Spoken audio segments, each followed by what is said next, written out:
जम्मू कश्मीर के डोडा जनपद का भद्रवा कस्बा प्रकृति की गोद में बसा हुआ है, जहाँ कल कल करते नदी नाले और हरे भरे वृक्ष अंतरात्मा तक को प्रसन्नचित कर देते हैं। प्रकृति के इसी वरदान की महिमा का गुणगान करती है यहाँ की एक छोटी सी नदी, जिसे नीरू नाला कहा जाता है।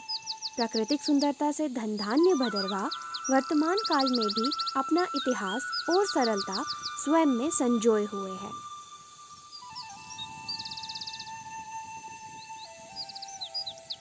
भद्रवा शहर, जो हिमालय की गोद में बसा हुआ है और 3 दिशाओं से पहाड़ों से घिरा है, अपनी सुंदरता के लिए छोटा कश्मीर भी कहलाता है। भद्रवा कस्बे ऐतिहासिक दृष्टि से भी काफ़ी महत्वपूर्ण है। इसकी विरासत में सबसे पहले हम बात करेंगे यहाँ की मशहूर रतनगढ़ के किले की, या फिर इसे भद्रवा का किला भी कहा जाता है। कहा जाता है कि सन 1733 में राजा मेतनी पाल ने इसका निर्माण शुरू किया था। उसके बाद 1821 में चंबा, हिमाचल प्रदेश के शासकों ने इस पर अपना अधिकार कायम किया। 1854 में भद्रवा के जनरल शक्तू कोतवाल ने 3 दिन तक पदरी धार पर चंबा के राजा से लड़ाई लड़ी, जिसमें भद्रवा चंबा से अलग हो गया और जम्मू कश्मीर से जुड़ गया, जहां महाराजा गुलाब सिंह राज करते थे। 1919 में राज्य सरकार ने इसको जेल में बदल दिया और 2007 में इसको विरासत स्मारक, जिसे हेरिटेज मॉन्यूमेंट भी कहा जाता है, बनाया गया। आज इस किले के अंदर महाकाली का एक अनोखा मंदिर है, जो अपनी बनावट के लिए काफी मशहूर है।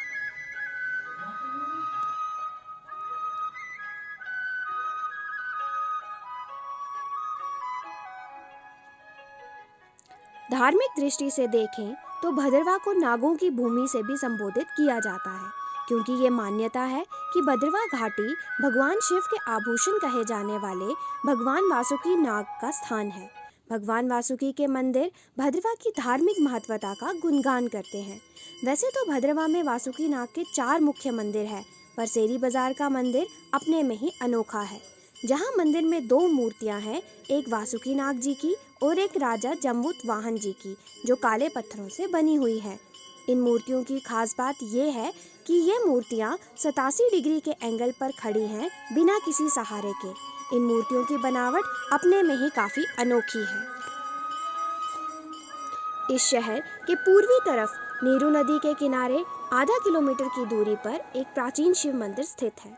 इस मंदिर की ये मान्यता है कि यहाँ गंगा एकाएक शिवलिंग पर पड़ती है और फिर कहीं लुप्त हो जाती है, इसीलिए यह मंदिर गुप्त गंगा नाम से भी जाना जाता है। यहाँ पे ये गंगा कहाँ से आती है और कहाँ चली जाती है, ये आज तक किसी को पता नहीं चल पाया है। कहा जाता है कि इस मंदिर में एक पत्थर पर पांडव पुत्र भीमसेन जी के पाँव का निशान है। यहाँ पर एक गुफा भी है, जिसकी ये मान्यता है कि अपने अज्ञातवास के दौरान पांडव पुत्रों ने ये गुफा कश्मीर तक पहुँचने के लिए बनाई थी। इस शहर में 108 साल पुरानी जामिया मस्जिद अपनी कलाकारी के लिए काफ़ी प्रसिद्ध है। इस मस्जिद की ये मान्यता है कि ये डोडा जनपद की सबसे प्राचीन मस्जिद में से एक है।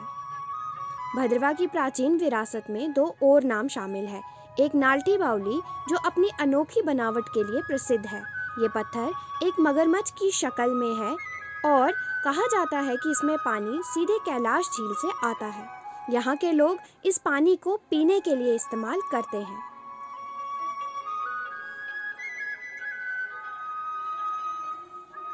भद्रवा शहर में ज़्यादातर लोग झरनों से ही पानी पीते हैं, जो एक अनोखी तरह से बने होते हैं। और दूसरी तरफ है स्वर्ण बावली, जो कैलाश पर्वत की आशापति धार के नीचे भद्रवा शहर की पश्चिमी दिशा में बनी है। इस बावली की धार्मिक मान्यता ये है कि ये बावली सोने से बनी हुई है, जो हमेशा बर्फ की चादर से ढकी रहती है। ये बर्फ की चादर गर्मियों के गर्म मौसम में भी पिघलती नहीं है। भद्रवा में आयोजित होने वाले त्योहारों में महत्व रखने वाला मेले का नाम है मेला पट। यह मेला 16वीं शताब्दी से हर वर्ष नागपंचमी के दिन भद्रवा के इष्ट देव भगवान वासुकी नाग को खुश करने के लिए मनाया जाता है। ये मेला 3 दिन तक लगातार चलता है। इस मेले में राजा अकबर द्वारा यहाँ के राजा नागपाल जी को उपहार में दिए गए सोने चांदी के आभूषण और महंगे कपड़ों को लोगों को एक अनोखे अंदाज में दिखाया जाता है।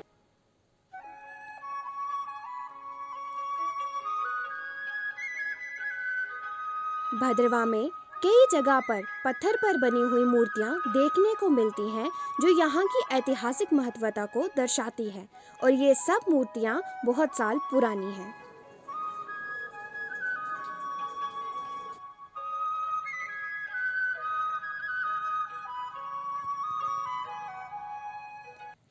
तो साथियों, आज हमने भद्रवा की विरासतों के बारे में जाना।